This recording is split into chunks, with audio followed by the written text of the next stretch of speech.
L'Union européenne réaffirme son engagement politique à l'égard des Balkans occidentaux. Pour joindre la parole aux actes, les 27 promettent une aide de plus de 3 milliards d'euros pour lutter contre le coronavirus dans la région. Les institutions craignent de voir ces pays tomber sous l'influence de la Russie ou de la Chine. Je pense que l'on apprécie dans toutes les capitales de la région ce que fait l'Union européenne. Ces pays sont entourés par l'Union européenne. Si on regarde une carte géographique, c'est le chemin évident. Au début de la crise sanitaire, les 27 ont réagi plus lentement que la Russie, la Chine ou la Turquie pour envoyer de l'aide, un retard souligné par les responsables politiques de la région. À cela s'ajoute la frustration de ces derniers mois sur les négociations d'adhésion, mais la Commission européenne se veut optimiste pour l'avenir.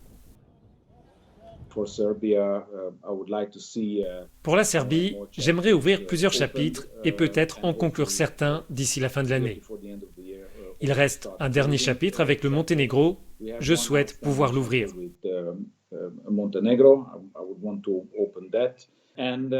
Bien sûr, il y a une opportunité après les élections en Serbie pour essayer de trouver une solution à long terme dans le dialogue entre Pristina et Belgrade.